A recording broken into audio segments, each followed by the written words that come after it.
Welcome to this Mint Press live stream. I'm your host, Robert Inlakesh. Thank you to everyone for joining us today. In today's stream, we are going to address the escalation in Lebanon, the Israeli soldier bloodbath, and the latest from the US-Iran tensions, and much more as usual. But before we begin, this live stream and all the work we do at Mint Press is supported by our members. We call on you to join us for as little as $5 per month on Patreon.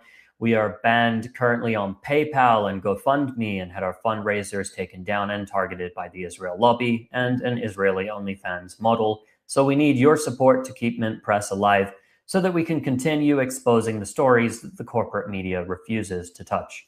Just so everyone is aware, yet again, we will be doing these live streams every Monday at 4 p.m. CST. So make sure you tune in every single week.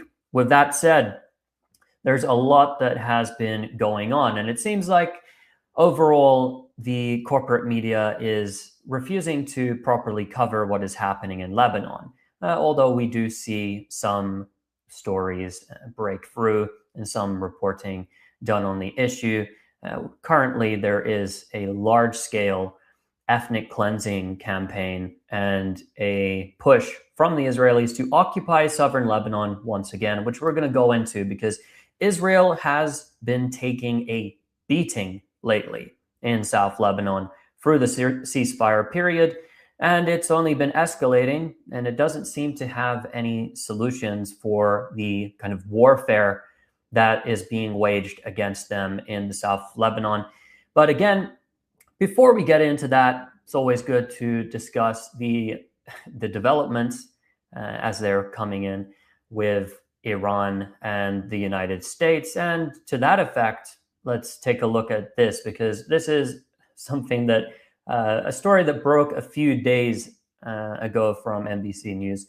And they confirmed that an Iranian F-5 fighter jet, so this is a fighter jet that was built in the 1960s, managed to somehow contend with the modern Air Force of the United States and its Patriot air defense systems and its sophisticated equipment in the Gulf and strike a U.S. military base. It's unclear from the story whether the Iranian fighter jet made it back to Iran without being shot down, but the mere fact that this was pulled off by an Iranian fighter pilot, and it happened a number of times according to Iranian media at that time during the war, or during the height of the war. It seems like now we're in a lull before things do inevitably escalate once again.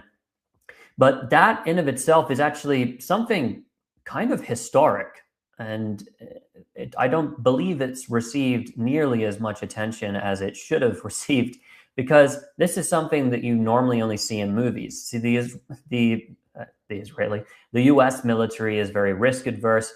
It doesn't take those sort of risks, but the Iranians seem to have been taking a lot of risks. And now we have confirmation from what the Iranian media were reporting at the time that their fighter jets, old fighter jets, which were mocked, were made fun of in the lead up to this war, managed to pull off a pretty daring series of missions, if we are to believe the Iranian media. And now we have reason to believe them that something of that nature did occur, that there were multiple attacks that were carried out against U.S. bases with the Iranian F-5 fighter jets. And so everyone is aware. It's always best to go to, when we're looking at the state of this ceasefire, what the think tanks, the prominent think tanks in Washington, D.C. are saying, the kind of think tanks that led the United States into the Iraq war and are heavily, of course, let's say, merged in or wings of the Israel lobby, if you were to look into the details. They are the likes of the Foundation for Defense of Democracies and, of course, as well, the Washington Institute for Near East Policy. So we're going to pull this up here, which is always interesting, from Donna Stroul, who was a Biden administration official, and she was part of devising strategies as to how the United States should deal with Syria, explicitly stating on record that the United States was economically strangling Syria, was withholding their oil resources, their agricultural resources from them, and punishing their civilian population as well with their sanctions in order to collapse the government. Here we have an article which reads, in Iran negotiations, the White House's military options are dwindling. So in essence, what we see is that there's agitation from the think tanks, these Zionist think tanks in Washington, D.C., which do have a great sway on policy-making decisions, to escalate once again. Either you reach some sort of a deal or you escalate immediately because you're losing ground, right? It was interesting because on that note, the blockade of the Strait of Hormuz, the blockade upon the blockade, which was launched by the United States, of course, trying to prevent the Iranians from using their ports, was an idea which Alan Dershowitz had claimed to have recommended to Donald Trump. So that just shows you a little bit of how things work in Washington and how this war is being led. Again, when we're looking at this, if we go back and we look at what the Washington Institute for Near East Policy has been saying all along, right after the 12-day war last year in June, the Washington Institute for Near East Policy was immediately agitating for another round. Now, they were very explicit that this should be the final round, that there shouldn't be anything after this, but they wanted it to be limited. Now, it's very clear it can't be limited, but we still see that agitation there. This needs to be the final round, the final war. And of course, Israeli Prime Minister Benjamin Netanyahu said at the start of this war that this is something that he's been waiting for 40 years. So for 4 decades, the Israelis have been chasing this moment where they could get the United States government to commit to an offensive against Iran. Now they're stuck, the US, but the Israelis have not fulfilled their tasks yet. And we'll go into that a little bit in a minute, but I think it's actually important to pull up that not all action has ceased. Of course, many would have paid attention to the seizure of tankers in the Strait of Hormuz from the Iranian side, the Americans doing the same, and the escalation there. But not a lot of attention has been paid to what has been happening in Iraq, because there still have been strikes. Not only have the Islamic resistance in Iraq launched strikes against targets in Kuwait, they've also been carrying out a lot of attacks, and there was some indication these drones could have actually come from Iran itself, attacking Kurdish Iranian opposition bases in Irbil. I think there were some other strikes in Suleimaniye and other areas within Iraq. So these strikes have been ongoing. Earlier, there were fighter jets airborne trying to take down some of these drones, which were heading to their targets. So this has been an ongoing process inside of Iraq. So the war itself, although it may have temporarily ceased between the United States and Iran, there's still action going on. And as it stands, there are no negotiations. Whether that changes or not, and the Iranians eventually come and sit down once again with the United States, is yet to be seen. But it does appear to be heading towards, yet again, another escalation. And to that effect, I wanted to pull up a clip. This was last year, while we're on the topic of Iran. But this leads in, I think, nicely to our main topic of today, which is Hezbollah and Lebanon and what the Israelis are doing in Lebanon.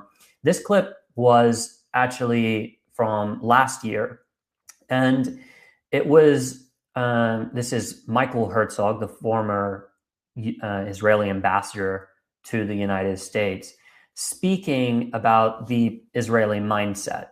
And this is to the Washington Institute for Near East Policy. This is a panel that they had. And it's interesting because not many people watch these panels. There's only a few hundred views on most of these panels, might get to a few thousand. They're not very popular online amongst the public because they're not really for the public. They're for policymakers. They're for people who are trying to assess what their orders are to say, perhaps, maybe. And in other cases, look at what U.S. policy is being shaped to be. But this here is Michael Herzog, and I want everyone to pay attention to what he's saying here. Everyone understood after October 7th that we are challenged not only by Hamas, but by the whole Iranian axis. And even though it wasn't coordinated with them tactically, they joined. And they were gradually drawn in until we found ourselves confronting Hezbollah, Iran, and the... Okay, just to address what he's saying here, how Iran was drawn in, eventually they were drawn in. He leaves out the part that the Israelis bombed the consular segment of Iran's embassy in Damascus, which of course, this is a violation of international law. But the Israelis always leave out the part why Iran launched their attack on the Israelis, their missile attack, the first Operation True Promise, as usual, to be expected. But I thought that I'd add that context there. The rest of the axis, and we understood that we cannot finish that war without dealing with Iran and the Iranian axis. We cannot just finish the war by defeating Hamas. So after we basically degraded Hezbollah, deterred Iran, took action against the whole axis, even the Houthis, and after Syria collapsed, Israel fixed its gaze on Iran itself, the big prize, what's called the head of the snake. And in fact, the specific planning for the current campaign was started in November, after the last round with Iran. So for context, he's speaking about the 12-day war. So this is commenting not this current attack, but the 12-day war. And it's important to note because this is before the Trump administration took office, that the war against Iran, the 12-day war, was being planned by the Israelis and was set forth. And after Hezbollah was hit hard, and it was a new type of plan. It was a new concept, no longer pinpointed strikes on nuclear sites. It was a much broader, bigger campaign against the Iranian system to weaken it, so that it'll be much more difficult for the system itself to reconstruct its strategic capabilities. Iran, I believe, misread Israel totally. Like Nasrallah, they failed to understand that post-October 7th, Israel is a totally different country. So that clip is very important. Most people missed it. I haven't seen any analysts actually cite this. I haven't seen this cited in articles, actually, which is interesting. I think it sort of flew under the radar there. And as I said, these conferences held by the Washington Institute for Near East Policy, not always are they paid attention to by very many. What he's saying there, in essence, and I'll try and give some context to it, he said that Iran and Nasrallah, so Sayyid Hassan Nasrallah, the Secretary General who was assassinated by Israel in September 2024, he's saying that they misread Israel. Essentially, if you read through the Israeli think tanks and you read through the Washington-based Zionist think tanks and what they've been writing, that is the idea that they put forth. And it is based around that Israel fundamentally shifted its mindset after October 7. And it shifted to this ultra-aggressive, expansionist stance and became, in a way, very different from the Israel that existed pre-October 7. And to give some context to this, because I know I did cover this on the last stream, so I will be rehashing a few things here. The Israelis, for a long time, had a doctrine of fighting short wars. And this goes back to David Ben-Gurion, the first Israeli prime minister. And the whole concept was that Israel is militarily superior to its neighbors. It has more sophisticated equipment, and it can win in short, intense wars. And this is what we see, by the way. If you look at the history of Israel's wars, Israel doesn't like to fight long wars. The longest war it's ever fought was against Gaza after October 7. It's never fought wars that go on for years and years and years. That's not what they do. And even if you look at the way 1948, which in their mind was existential, and there's a book which I have on the shelf behind me here, which I suppose I'll pull it out at a different time. I think it's actually down here if you can see it, which is Defending the Holy Land. And the one war which it's argued was it was essential was the 1948 war. And this is an Israeli author who wrote this book, I believe. So yeah, sorry, I was just thinking about a certain detail there. I think it's not relevant to pull it up. But in essence, Israel has fought these very short wars, and its doctrine has been based around short wars. And leading up to October 7, it had never violated this principle. It had always the 6-day war, again, 6 days, and it fought against all of its neighbors. It attacked Egypt first, and then it was at war with Syria and Jordan, etc. So Israel wanted to fight these short wars, and it then ran into a problem because in the Second Intifada, which started in the year 2000, it began developing this a different kind of strategy, this counterinsurgency strategy, which would be and counterterrorism, which was based around the concept of targeted assassinations and using special forces teams. And this was a shift from the way that they dealt with the first Intifada. It was, of course, very, very brutal. But these tactics that we see them implement today, and sort of they are the Israeli staple tactics that we see them carry out, like these intelligence operations. We saw the terrorist pager attack, which was committed against Lebanon, the assassinations, these sort of things. This was something that the Israelis had adapted. And so they believed that they could fight their wars this way. In 2006, Israel ran into a major issue, and that was Hezbollah in Lebanon. And what had happened is that after Hezbollah had forced through its resistance against the Israelis, and of course it fought alongside other groups as well that were waging a resistance, but Hezbollah was the most prominent in South Lebanon. It forced the Israelis to withdraw in the year 2000 because it was just too costly. So they withdrew, they took their South Lebanon army collaborators, and they went back over the border. And then in 2006, the Israelis launched an offensive, and we heard at first they were telling everyone they were going to crush Hezbollah, they were going to destroy it, and the organization was going to crumble. And what happened is that after about 30 days, now Israel did reach the Litani River, but it did not reoccupy South Lebanon, it did not establish a buffer zone, and it did not destroy Hezbollah. It ended its campaign with what's known as the Dahiya Doctrine. The Dahiya Doctrine, named after Dahiya, the southern suburbs of Beirut, was to inflict massive and maximum collective punishment on the civilian population, bomb everything in sight. So just carpet bomb as a strategy. And the idea behind this was, because they knew that they couldn't defeat Hezbollah, the idea was we will restore our deterrence capacity through very, very violent, indiscriminate bombings. And so, of course, Hezbollah did not want to unnecessarily trigger another round after that. And the Israelis were really deterred. It ended up being Hezbollah that achieved a deterrence capacity for about 17 years.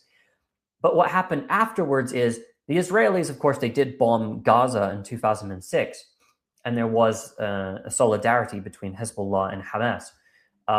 But it wasn't until 2007 that they had their solution for this problem, which came along, which was they can't really wage wars against Hezbollah anymore because they're not going to be short wars. It would have to be a long war that they fight against Hezbollah. So come 2007, Hamas in 2006 won the legislative elections in a landslide, and the Bush administration had conspired with the head at the time of the Palestinian Authority Preventative Security Forces, Mohammed Dahlan, who, as I mentioned in the last stream, is now heading up the intelligence operations for the United Arab Emirates. Perhaps an entire live stream could be dedicated to Dahlan alone and what he's been implicated in. But Hamas, the Qassam brigades of Hamas, the armed wing, thwarted this coup attempt.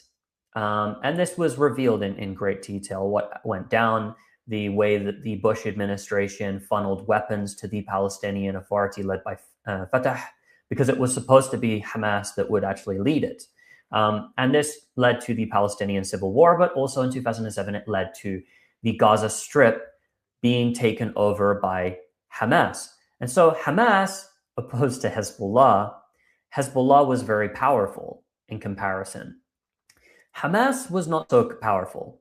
Like Hamas, for example, it seems like it's normal now for Hamas or Hezbollah to hit Tel Aviv, but that was not something that Hamas and the other Palestinian factions had the capability of doing back in 2007. And so 2008-9, Israel launched its first major massacre in Gaza. And then it would continue to commit these massacres, these attacks against the Gaza Strip, where it implemented the Dahiya doctrine, and it would degrade the Palestinian armed groups in Gaza. And that's what it wanted to do. And this is where the whole idea of the mowing the lawn, as they called it, and the disgusting terminology which is employed to describe what Israel does, this is where the mowing the lawn came from. You inflict massive death and destruction on the civilian population, implement the Dahiya doctrine, and you will take out some of the capabilities of the Palestinian groups, which aren't as well armed, they're not as well equipped as Hezbollah, so they're not difficult to inflict what, to the Israeli public anyway, is a convincing defeat upon them. Even though we didn't see any decisive defeats against Hamas or Islamic Jihad, PFLP, DFLP, Al-Aqsa Martyrs Brigades, Salahuddin Brigades, Mujahideen Brigades, all of them that exist in the Gaza Strip. There's about 12 different resistance groups there that are operating. We didn't see decisive victories, but they still were able to degrade them to an extent. But then, they sort of put these conflicts to the back of their minds. They believe that, well, we have achieved some level of a deterrence capacity. Hezbollah doesn't attack us. The Palestinian factions in Gaza are a nuisance, but they're not something that is going to pose an existential challenge to us. But things began to change slowly. I won't go through all the history of Gaza. Perhaps that's for a different stream. But October 7 changed that calculation. Because again, when people focus on October 7, they don't focus on the right things because of the way in the Western corporate media it's framed. About 400 Israeli soldiers and security force members were killed on October 7. And the Sovereign Command collapsed.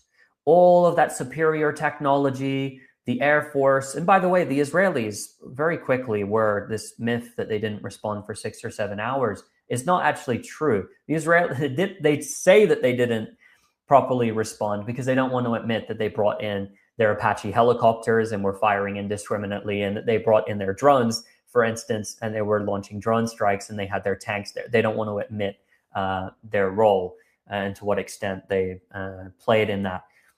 But it shocked the Israelis. And also what it did for the entire region is it brought this idea back to the forefront of Israel, like we covered in some past streams. Sayyid Hassan Nasrallah, the Secretary General of Hezbollah, said in 2000, after the liberation of South Lebanon, that Israel is as weak as a spider's web. And so this idea, this concept came back. And Israel realized that its strategy of these short wars, the Dahiya doctrine, all of that was not going to work. It's not going to be enough. So what they had to do instead is they had to adopt a new strategy. And so Michael Herzog, in the clip that you just heard that I just played before, the former Israeli ambassador to the United States, is reiterating something that the Israeli think tanks have been talking about, and that they've been talking about in the Israeli Hebrew media, if you follow it, about the change in the mindset of the Israelis, which we don't get in the Western corporate media. We don't get this issue addressed. And often most people don't have enough context. And most of the reporters in the corporate media don't even know these details or don't care to know these details. The ones that do actually know won't give you these details purposefully. And so the Israelis implemented immediately a genocide in Gaza, again, part of their deterrence capacity. And then they went after every single other front. And Netanyahu has repeatedly said this. He's repeatedly said that this is a 7-front war. He's repeatedly said that this is a regional war, that we're fighting, darkness versus light and all of the rest of it. Because to Israel, this is a regional conflict. This is not just fighting against Palestinian groups. This is about crushing every single front of resistance in the entire region. And of course, the head of the snake for the Israelis to fight is Iran. And so the whole concept that the Israelis have is if you cut off the head of the snake, which is Iran, then the body dies. Then Hezbollah is not an issue. The Iraqis are not an issue. That Ansar Allah in Yemen is not an issue. That the Palestinian factions are not an issue. Of course, this is actually a false idea. I'm not saying it wouldn't badly degrade their capabilities, and they wouldn't have, of course, all these groups wouldn't have a main backer anymore, but it wouldn't stop them from resisting, in my opinion.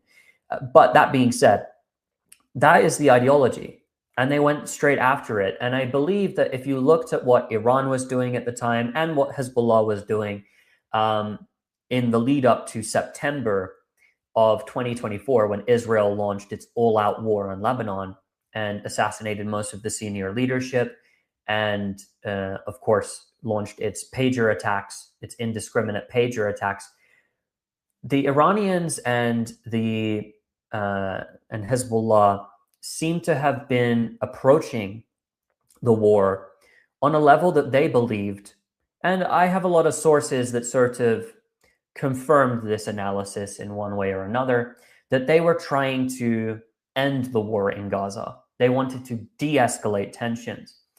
And what Israel was concerned with is making sure this cannot happen, that they need to escalate, that they need to take out every single one of their adversaries, and that they need to expand. And that's why we see right now that the Israelis, they no longer hide their intentions. Everyone from Benjamin Netanyahu to the opposition leader Yair Lapid have said that they seek a greater Israel. So they want that greater Israel project is being followed now. It is being sought after now. They want to achieve it at this moment. And that's why they're expanding into Syria. That's why they're expanding into southern Lebanon. And of course, in terms of the West Bank, things are going crazy. There's a massive ethnic cleansing campaign, which is being carried out by the settlers, of course, backed by the Israeli military. They're trying to expand. That being said, and all of their conspiracies that they have, which I think are in the open, they're very overt at this point. I believe now is probably the time that we should get into what's been happening in the south of Lebanon. First of all, just as an update here, Israel has began a bombing campaign which goes and targets the Bekaa Valley area. Now, the Bekaa is obviously not South Lebanon. So this is the first time in 3 weeks, according to the Times of Israel, that the Bekaa Valley has been struck. And they launched a rather broad range of attacks against it, as well as large-scale attacks in the south of Lebanon, which are still ongoing right now as I speak. So the Israelis are committing to escalate tensions further.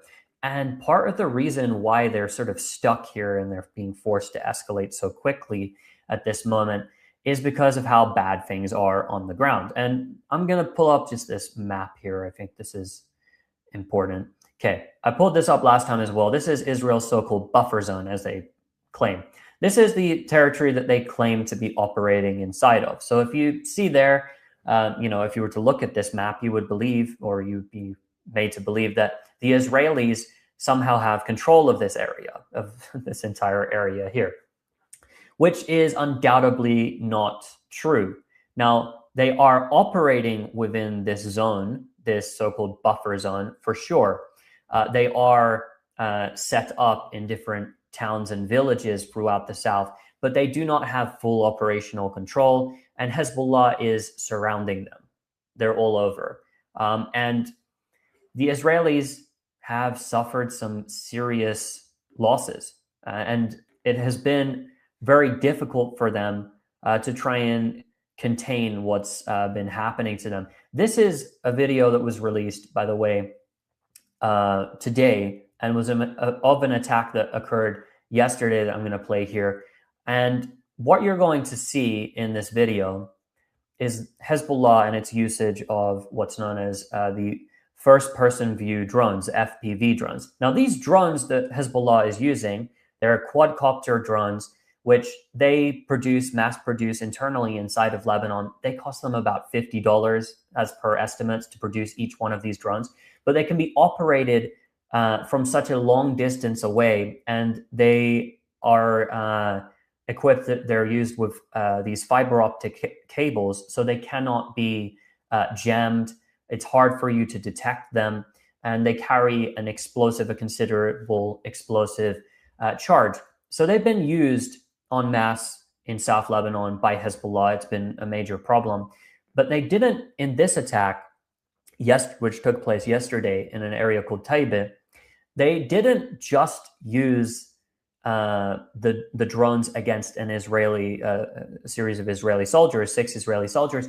They also used the drones and attempted to hit the medevac operation and almost hit an Israeli helicopter. So I'm just going to play this here so you can take a look at what transpired.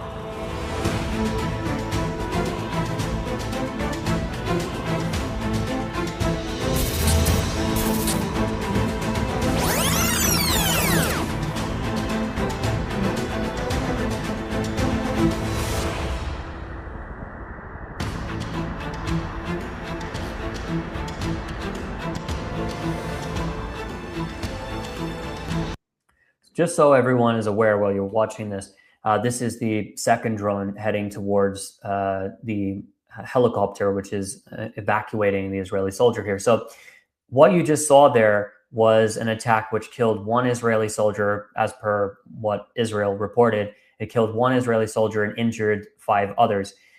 So this was a significant blow to the Israelis. Now, what you're watching is the FPV drone heading towards the Israeli soldiers as they're trying to evacuate the wounded and dead. And it was targeting that helicopter there that you see. But there is some footage, I believe, that's going to be played in a moment on this clip, that the Israeli military released itself, which is a big deal, where, and you'll see this drone hitting a position here. Soon it comes down. This is filmed by Israeli soldiers themselves. And the reason that the drone missed is because it appears anyway from the video that Israeli soldiers began firing upon it because they spotted it. But in of itself, the fact that these 2 videos that were released, and there's a bit of a backstory behind that as well, the fact that these videos were released by the Israeli military itself is quite telling. This is putting pressure on the Israeli government. And there's a lot of dissatisfaction amongst the Israelis themselves because of the fact that they feel restrained in Lebanon and their soldiers are taking such a beating. I mean, this right here A lot of Israelis in the Israeli media, by the way, as you're watching this, started criticizing the military even. The media started criticizing the military for releasing the first clip that you saw before this one that you're watching right now, asking, why did you show a video of our soldiers being hit? And of course, if you see like their helmets, a lot of the helmets of these IDF soldiers, they have GoPros on them. So they're actually filming all of this the whole time. So this is the first time they're releasing footage like this. And then this video was then released afterwards, showing what happened. So what happened there is that the Israeli media were mad because, of course, there's all these censorship orders where they're not allowed to report on much. And then suddenly the military is showing them being hit by a drone. But of course, the drone did not actually hit them. It missed. But it was targeting the helicopter. Now, this is significant because Hezbollah has not done this before, to our knowledge. Now it's releasing a video of it because you'll see that in southern Lebanon, the Israelis have been firing upon ambulances. The Israelis have been killing journalists like Amal Khalil, who they killed recently in southern Lebanon. And so it appears the same way. The invading soldiers will not be spared as they are trying to evacuate their dead and wounded. And the Israelis, the Israeli public are very concerned, as well as the Israeli military, at these developments. And you'll see that across the Israeli media, there's a few reports. So this is Times of Israel. This is in the English-speaking Israeli media. They're, of course, very fearful of these drones. And they admit there's no proper defenses that exist to these FPV drones yet. They use these fiber optic cables. So they can't jam them. And again, they are super cheap. And what Israel's trying to do now is acquire thousands of drones of its own, because the best way to take down these drones, it's been through experience, is to use other drones against them. But again, these drones are so incredibly cheap that it requires nothing for Hezbollah to fire up these drones. And they've been doing it on a large scale as well. This right here is a translated page, but this is Israeli Can News. And again, this has been massive in the Israeli Hebrew press, this focus on the FPV drones and the damage they are doing to their soldiers in the south. And there is a lot of frustration because the Israelis, they now feel as if they have been restrained because the United States is currently buying its time. Of course, it's rearming, and it looks like it's about to go to another round with Iran. But the Israelis are restraining themselves in Lebanon. And by restraining themselves during a ceasefire, they mean, maybe just killing a dozen or so civilians a day and blowing up towns and villages of civilians and killing journalists. Because, of course, the Israelis, a ceasefire means you cease and we fire. That's something that's well known at this point. But what Hezbollah has been doing now, because of how bad the bombing has been against the southern Lebanese communities, and the fact that the Israeli military has been refusing to allow the population of the south to return to their homes, attempting to ethnically cleanse them and blowing up, again, their entire villages, destroying their homes so that they don't have anywhere to return to, Hezbollah has started targeting a range of different Israeli settlements. So you'll see that Kiryat Shimona, there's been sirens in Kiryat Shimona and around it, Metula and the different settlements in the north. And you'll see as well, there has been drone attacks as well. This is close to Shlomi, the northern settlements. And Hezbollah as well has been releasing lots of threats against them because of the escalating bombing campaign on Lebanon. Again, just as a disclaimer here, this is not an endorsement of the footage that we're watching here. This is for the public's knowledge. So this is a video that Hezbollah released threatening the Israelis in the north, who are apparently the whole reason that Israel is creating its buffer zone in South Lebanon is to stop Hezbollah fire towards the north. That's one of the reasons that they use to justify their campaign. And there's an argument that is coming from elements of the Israeli society, as well as political figures in the media, where they're saying, well, if you're going to stop the fire of rockets and other munitions and missiles, drones, you're going to have to destroy Hezbollah, which you're not going to do with 6 divisions, which is what Israel has now in South Lebanon. And, we'd be made to believe that that's 60,000 troops, but it's not even clear that it is as many as 60,000 that are currently inside of South Lebanon, because those divisions themselves, it doesn't appear that they are full capacity. I'm going to just play this video because these are the sort of threats that are being issued by Hezbollah to the northern Israeli settlements.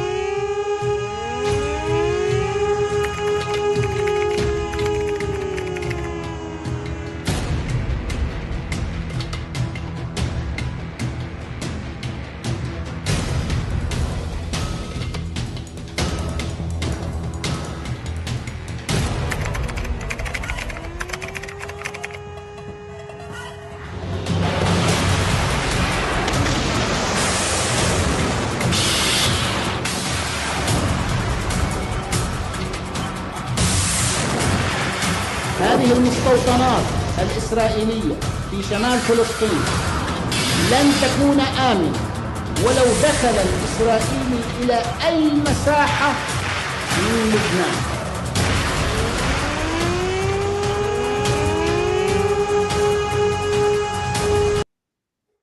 So I thought it would be important to play that video because these are some of the videos that Hezbollah put out as a propaganda against the Israelis.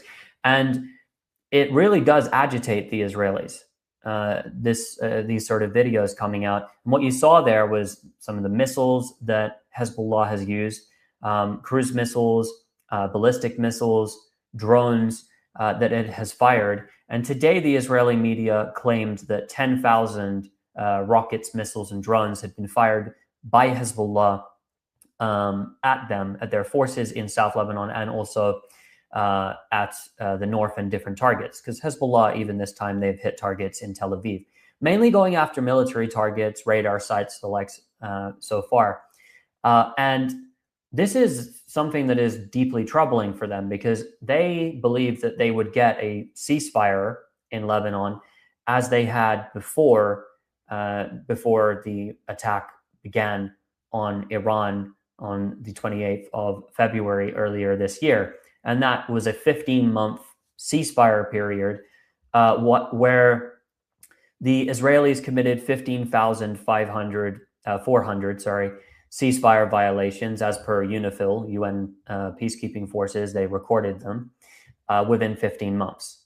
But that's not happened this time. And Hezbollah has explicitly said they reject the idea of the Israelis remaining inside the country, occupying a portion of southern Lebanon, which they want to remain in permanently as their buffer zone.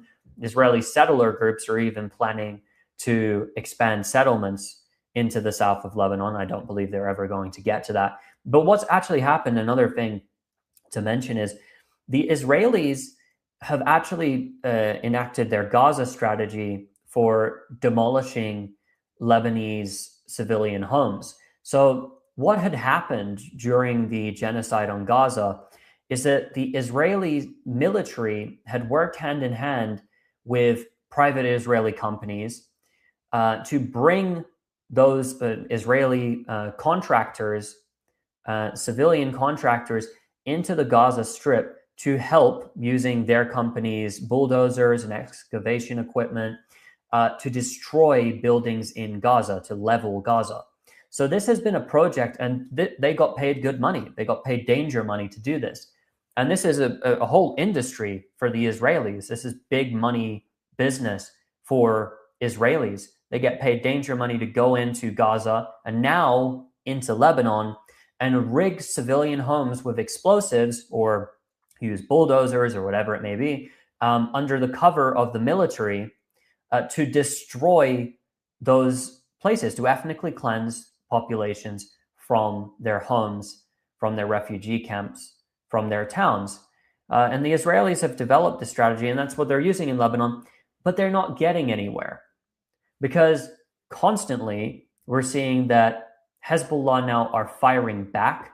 They're not going to accept the status quo of before. They have a strategy, and they've sort of tricked the Israelis. And they knew the Israelis would bite because they had really no other options after they sold to their own population the idea that they had been victorious in Lebanon in 2024, that they had destroyed Hezbollah, that there was no resistance against them there anymore, or that it was very minor and not even of note. That whole notion has collapsed amongst the Israeli population. And so every time Hezbollah pulls off another major military operation, kills and injures soldiers, they are forced more and more to commit to a battle which they're not prepared for.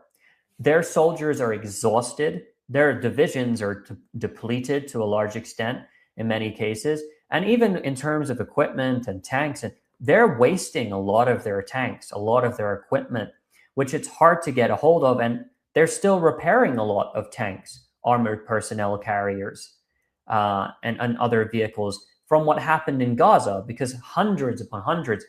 At one point in 2024, I think it was October 7, 2024, that Hamas had announced that they'd struck something in the range of 540 tanks and armored personnel carriers with their tandem warhead RPGs. Their Yasin 105s is what the model that's produced in Gaza is called. And I suspect other RPGs that were used, other warheads were used as well. And that was Hamas. So a lot of their vehicles were hit, a lot were damaged. It takes time to repair them. And the Israelis, of course, they do still have an abundance of tanks because it really is a tank army. But the strategy that they're employing inside of Lebanon is not a winning strategy. They're kind of copying what they did in the Gaza Strip and in completely different terrain.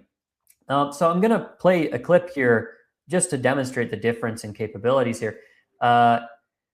What has been happening? So this is one of these FPV drones that Hezbollah has produced en masse in Lebanon, again, for around $50 a piece that they put them together. And this, again, like using these drones makes warfare so much easier for them, so much cheaper for them. And this $50 drone, which is put together, with a warhead on it attached to it, is destroying either totally or taking it off of the battlefield a tank worth millions. So here's one of the videos, which all of this that I'm going to play, by the way, has been released within the past week and in most cases the past few days. So here's a video of an Israeli tank, a Merkava tank being targeted by an FPV drone. And you actually get to see in this footage what that drone actually looks like.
So that was an operation that was carried out in Mays el-Jebel and in southern Lebanon. Just as a point of reference here again, I'm going to pull up this map here so that everyone's aware. This is where Israel claims that it has control in South Lebanon and is its buffer zone. But to be very, very clear, and this is of great importance, the operation that I showed you, which took place not too long ago, it took place yesterday, sorry, against the 6 Israeli soldiers who were struck with an FPV drone, took place here near Taibe. So this is right next to this right here, if you can see, is the border, right? The blue line between the blue line, just so everyone is aware, there's no actual border that was declared by Israel. Israel hasn't declared its borders. So with Lebanon, there's what's known as the green line, which is a de facto border between both sides.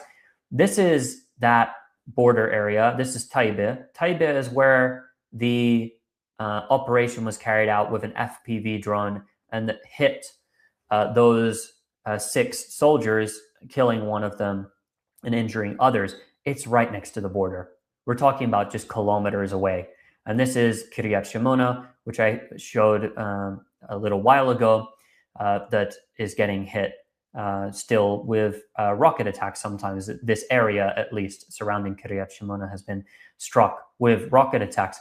So Israel claiming that it has this massive control across this whole sweeping area of South Lebanon here, it's just not true. It's just completely false. It's flatly false that they have this control in this area. And when you look at the just the maps, it becomes very clear that this is the case. Because if it had full control in these areas and it was maintaining its buffer zone, and how is it then that Hezbollah is carrying out operation after operation, ambushing their forces? What's happened is Hezbollah had a strategy of dragging the Israelis deep into Lebanon. And so what happened is the Israelis have been forced to go into South Lebanon and establish this buffer zone area. But that was the strategy of Hezbollah the whole time, was to drag them in, to draw them in. We heard this way back before Sheikh Naim Qasim was the Secretary General of the group.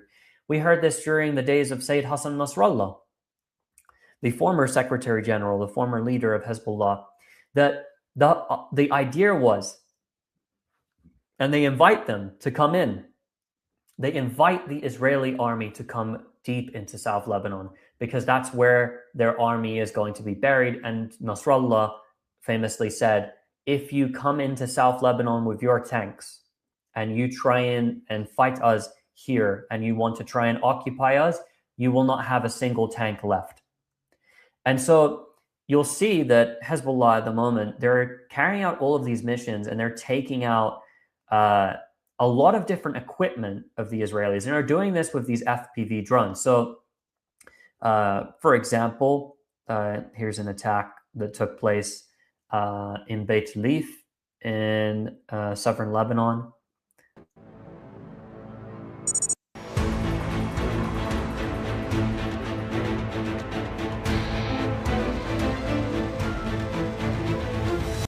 So this occurred 2 days ago, by the way.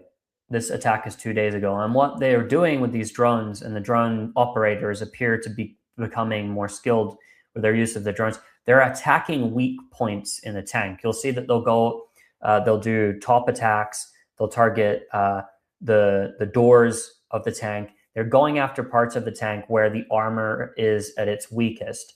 And there's a lot of evidence that has emerged throughout where we see tank kill hits. But even if, these drones, which are carrying explosive packages and then warheads to various degrees, even if they're not destroying the tank, even if they just blow its tracks off, this is a huge inconvenience for the Israelis. But of course, Hezbollah is doing more than that they're going further. They're going after, for instance, in this case, I'll show you here, a command vehicle.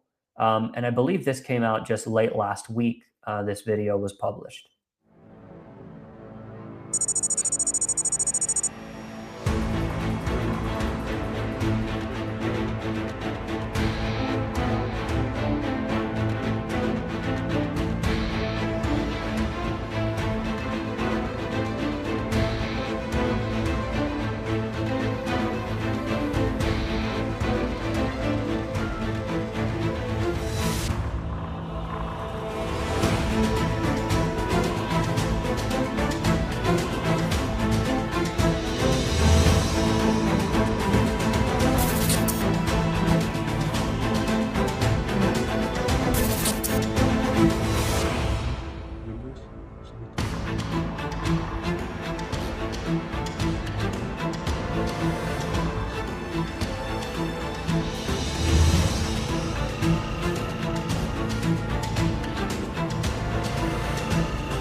So in this case, as I was saying, some of the hits that you'll see from these FPV drones, some of the hits are not going to destroy, a tank entirely. But in this case, this Jeep was definitely, definitely destroyed for sure. These are kinds of vehicles that they have, like their Humvees and their Jeeps. Can just assume if it hits, there's no way that a vehicle like that is going to survive. But that's their attacks on their command and control, because the Israelis have, mobile command and control. And these vehicles equipped with this technology, this is millions of dollars, which is being eliminated again by something that, by most calculations that I've heard, costs about $50. Even if it costs a few $100s in total, you're taking out millions of dollars worth of equipment.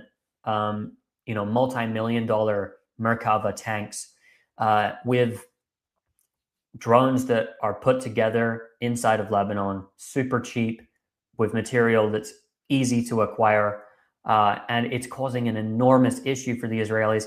Another thing that has developed is that Hezbollah has been using its anti-air capabilities in the south of Lebanon also.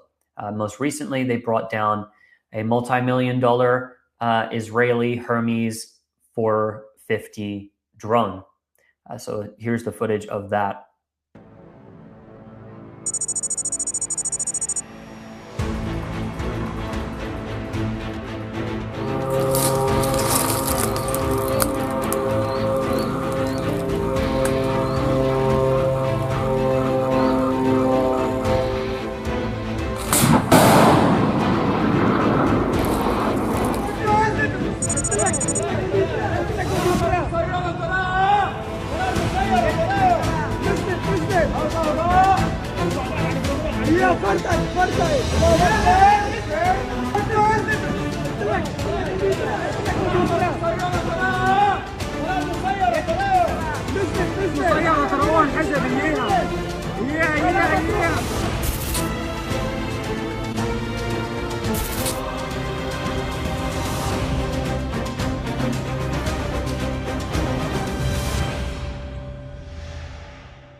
Just so everyone is aware, since the live stream has started, there's been a statement which is released by Hezbollah itself, where it's claimed responsibility for 3 different attacks today, and it lumps in 2 of those attacks to one report. The first was an attack which they say came in response for the demolitions of homes in villages in southern Lebanon, and that they targeted an Israeli D9 military bulldozer in Bint Jbeil.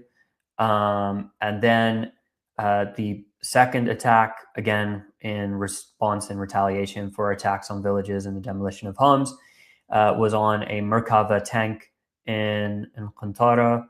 And then there was 2 more in Naqoura, attacks with drones on Israeli military gatherings. So every single day, there's a series of Hezbollah operations, some of which it doesn't appear that they announce absolutely everything. And I've seen some people note that they're carrying out in response to Israeli violations. Today, Israel has escalated its attacks on Lebanon to a great degree.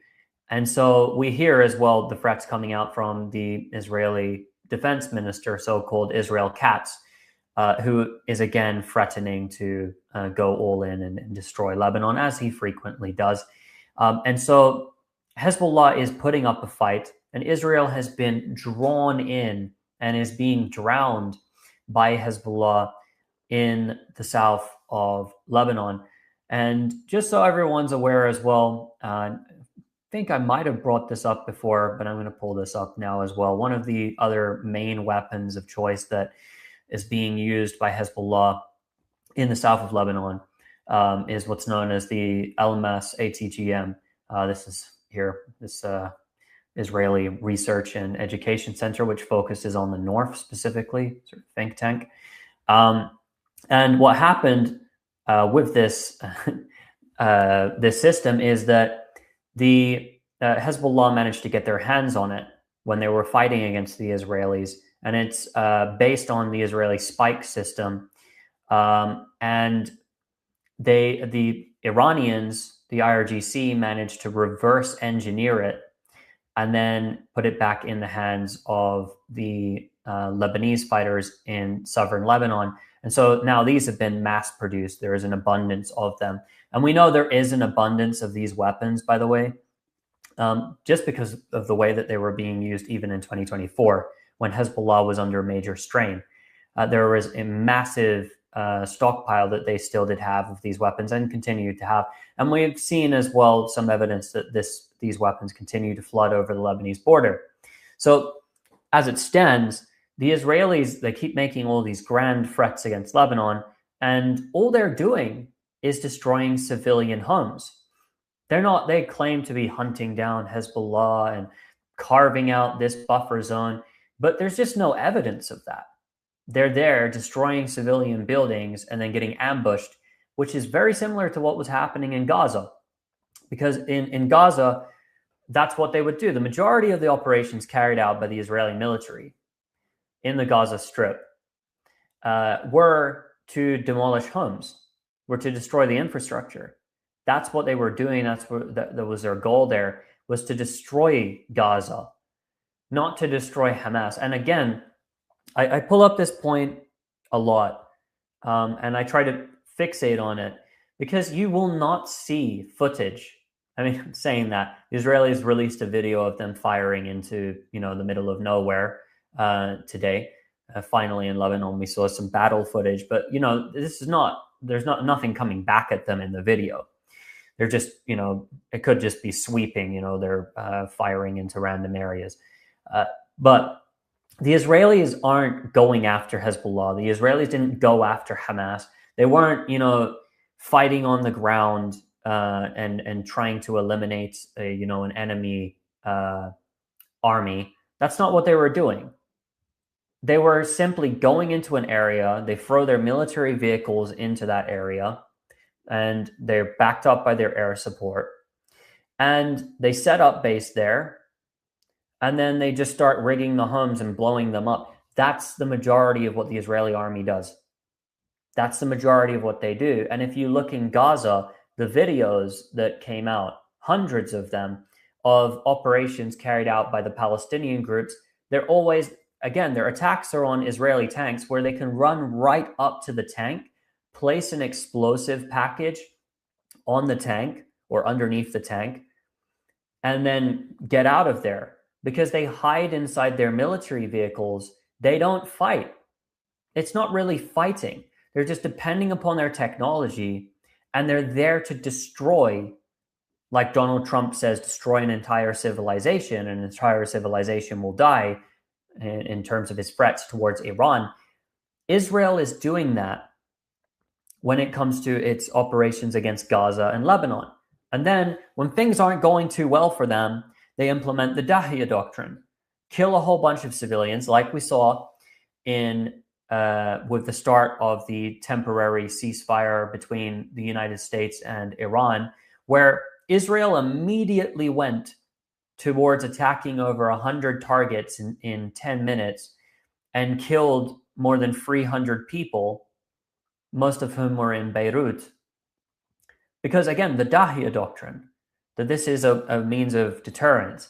And at this point, the Israeli population, it's part of this strategy is to appease the Israeli population, because they see their soldiers getting hit in the south of Lebanon. Like they saw in Gaza, they were getting hit. And so they appease their population by doing these sort of major attacks. And of course, they're devastating. They're always going to be devastating.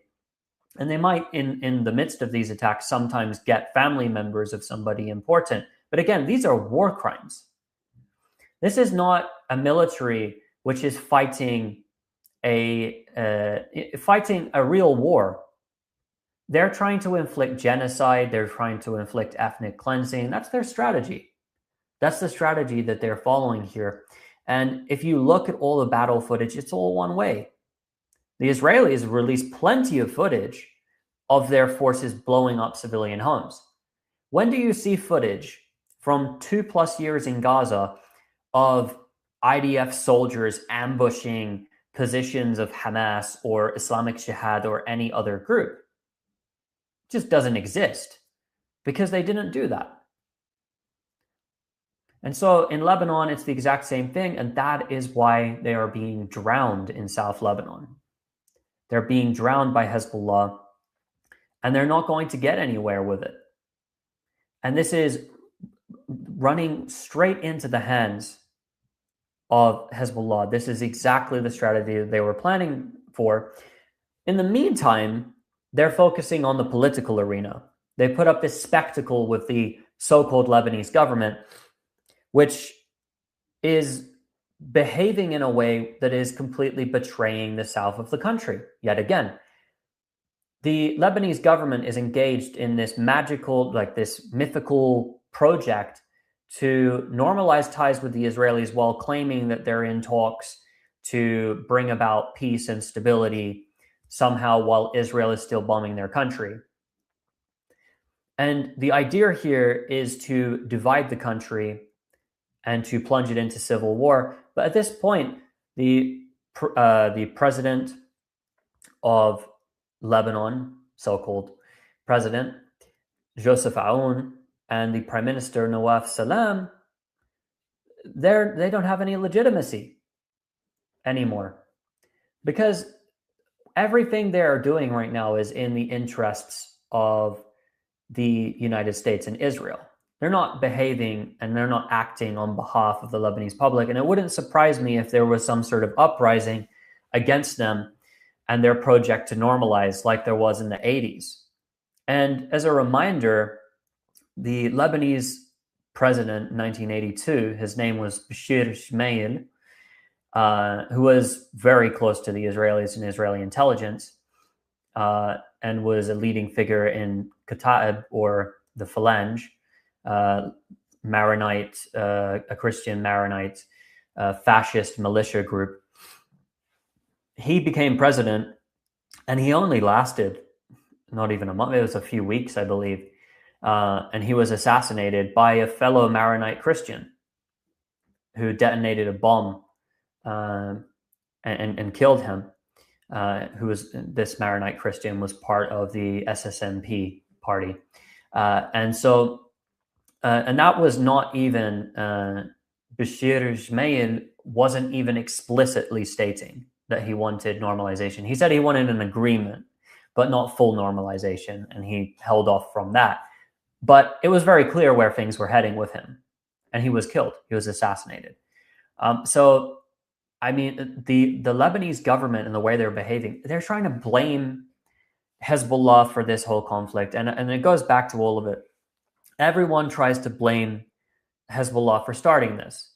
And again, if you want to start the conflict, this current conflict, in early March, with Hezbollah firing back at the Israelis, then simply just go a few days back when Israel was bombing the country without a single bullet fired. For 15 months, Hezbollah did not fire a bullet, a rocket, a missile, a drone, nothing at Israel. For 15 months, Israel committed 15,400 violations of the ceasefire.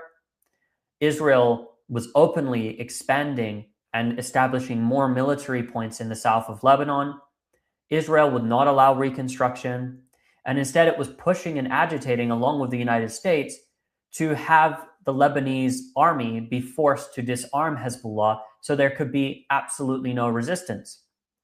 So when Hezbollah opened fire and they found the opportune time, with Iran being at war with the Israelis, this is why it retaliated at this time. But that's a retaliation. If Israel is bombing your country 24/7, flying its fighter jets above Beirut, killing innocent civilians constantly in your country, destroying homes, and spraying chemical substances, the equivalent we heard to Agent Orange in the south of Lebanon, that right there, that's not a ceasefire. That's Israel violating the ceasefire 15,400 times. Not as per Hezbollah's numbers, as per UNIFIL, the United Nations peacekeeping force inside South Lebanon. They recorded these violations.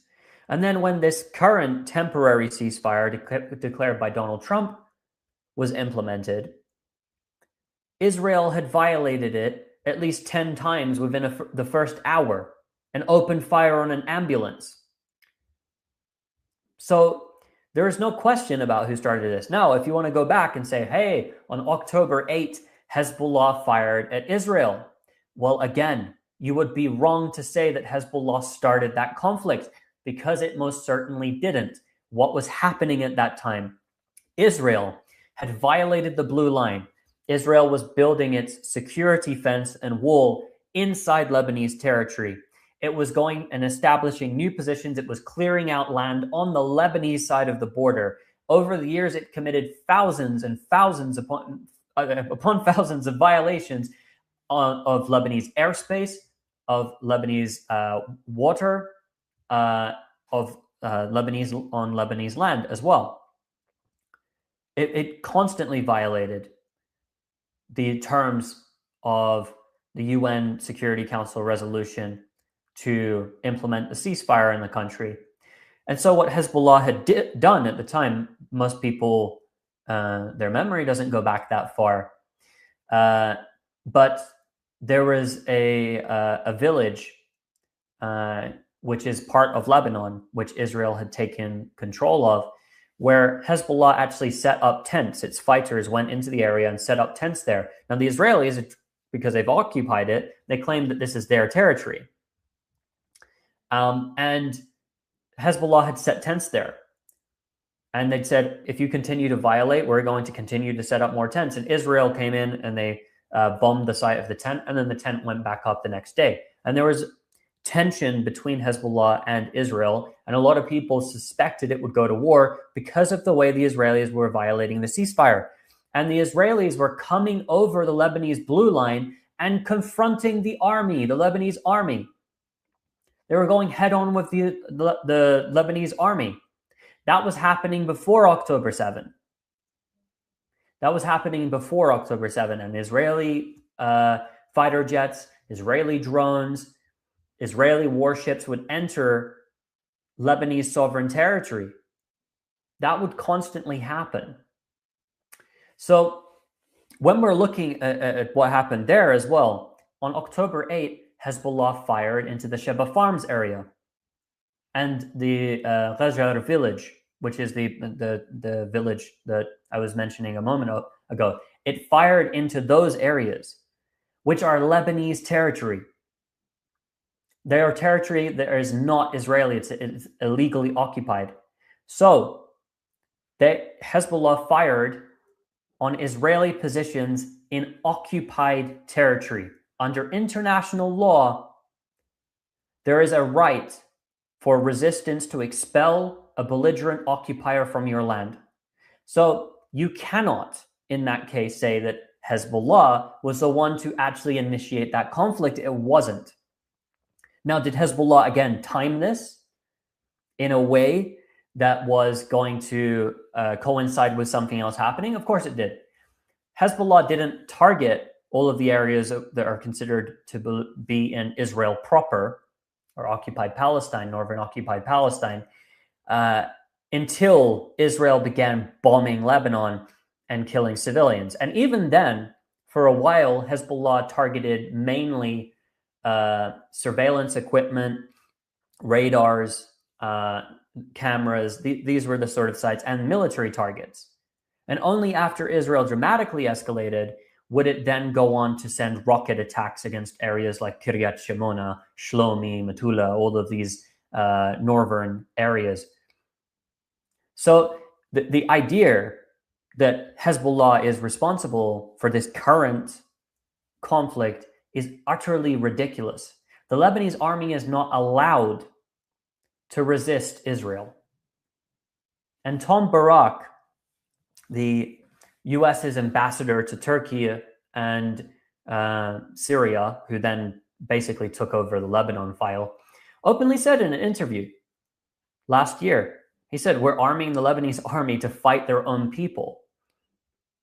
And he scoffed, he laughed at the idea that they were being armed by the US to defend themselves against Israel. It's very clear where things stand. Now, that context will get you accused of supporting Hezbollah and all of the rest of it. Well, that's just the truth. Now, you're not allowed to say that, but that's the truth. That's the truth of the matter. Most people don't know the context. They don't know the history. And if you go back, because now it's made to be as if it's a religious war that is being fought between the Israelis and Jews and Muslims, as if it's a religious war. I've mentioned this a few times before, but when Israel invaded Lebanon in 1982, they weren't fighting the Shia groups. They were fighting against the PLO. And of course, they killed 20,000 Palestinian and Lebanese civilians when they went in, and then used their fascist militia groups to kill and massacre many thousands more. But the Lebanese Shia weren't actually hostile towards them. There were some cases where they're coming out and throwing rice at the Israeli soldiers' feet. Of course, this wasn't the entire population of South Lebanon, of the Shia in South Lebanon, of course not. But they weren't the most hostile population towards them. But Israel then went in and occupied South Lebanon. Israel then went in to their territory and would grab, like they do in the West Bank today, would go and indiscriminately mass detain a group of men from a village, pull men into torture facilities, and ruin people's lives, kill people in the streets, occupy them. And decades of that, that breeds anger, and that's going to breed resistance groups. So if you want to blame anyone for Hezbollah, you blame Israel, because there wouldn't be a Hezbollah, there wouldn't be a Hamas, there wouldn't be any other of these groups if it wasn't for Israel and what it does to the civilian populations. Because these groups don't just pop out of nowhere and just suddenly, we're going to do religious fundamentalism like we have presented in the Western corporate media. No.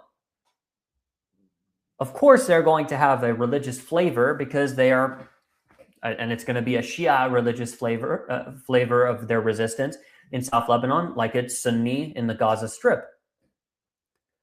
And by the way, for the Palestinian resistance, historically, many of the main figures in it, like George Habash, who established the PFLP and was a leader as well of the Arab nationalist movement, were also Christians as well. They're the indigenous people in the area. So the idea here that Hezbollah is somehow this inorganic, which is the argument of the Lebanese government right now, it's the way it's arguing, even if it doesn't explicitly name Hezbollah, that somehow it is the Lebanese government, it is Hezbollah that is responsible for all of this, and that they are the ones that are being dragged in by a foreign power, Iran, to a conflict that's not theirs and doesn't belong to Lebanon. No, this is Lebanon's conflict. Even the problem, why are there hundreds of thousands of Palestinians that were expelled into Lebanon that live in refugee camps in Lebanon? There's lots of complaints about all the Palestinian camps and all the problems that go on with the Palestinian camps. Why? Because Israel expelled them in 1948 and then wouldn't allow them to return and would shoot them in the head if they came back over the border. All of this is for a reason. But again, we're not dealing with actual Lebanese nationalists and a Lebanese president and a Lebanese prime minister and a Lebanese government. We're dealing with an Israeli-US proxy government in Lebanon. That is what is there. It's as clear. It's clear as it could be. Everyone can see this who's objectively looking at it. Everyone who has eyes could understand this. And if you understand the context and the history behind this, then it's very, very easy. But right now, this US-Israeli proxy regime in Beirut is attempting to drag their country into a disastrous civil war, sitting down at the table with Israeli officials in Washington with an Israeli and Lebanese flag behind you, as little girls are blown up, as schools are attacked, as 300 people in your capital city are murdered ruthlessly, that entire tower blocks are brought down to dust, that journalists are killed, targeted and killed, and you're sitting down with them and entertaining this spectacle and talking about peace and normalization? No person of any country would allow such a situation and call that their government. And it's a shame because these are the hard facts. Nobody wants war. Nobody would advocate just for war out of nowhere. But Israel is in your country. Israel is occupying your territory. Israel wants to seize your gas fields, which you just did an agreement back in 2019 because of Hezbollah.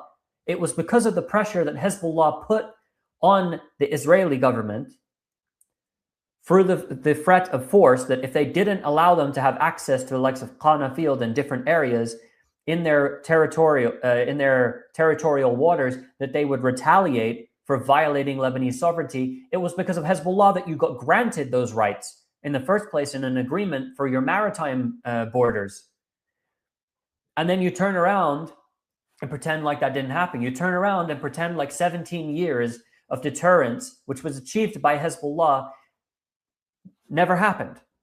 It just didn't come into existence. Again, the reason why you will have these Lebanese officials or talking heads, who are Lebanese, who are put on Western corporate media to talk about how Israel is defending itself and how Hezbollah is an Iranian proxy and there's just no reason why they should be fighting. They're just kooky terrorists and all the rest of it. These people are just paid agents, or they are sectarian types who simply hate people because of their identity. That's it. There's nothing else to it. And I believe, although we could go on for quite some time discussing this point, to round this live stream up for everyone watching, and if you are watching and you're still here by this point, make sure you click like, share this video. Also add some comments if you're on YouTube here as well, because it does help for the algorithm. We'll round this up by saying that right now the Israelis have fell into Hezbollah's trap, and the asymmetric warfare that is being waged and will continue to be waged against the Israelis is going to create a scenario which is way worse than what they faced leading up to their withdrawal in 2000. And they don't have any options. So unfortunately, with that is going to come a lot of civilian massacres against the Lebanese civilian population. And hopefully, the situation does not descend into a state of civil war, as Israel desperately hopes to drive it to. But right now, Israel is facing some serious problems, and it's going to continue to do so. So for everyone who has tuned in for today's live stream, we will be back, and we'll be same place, same time at 4 p.m. CST on Mondays. Like I said, if you like what you've seen today, if you like the video, then hit that like button and make sure you add a comment. It does help for the algorithm here. So for this week, that's our live stream. That's a wrap. Thanks for everyone for being here once again.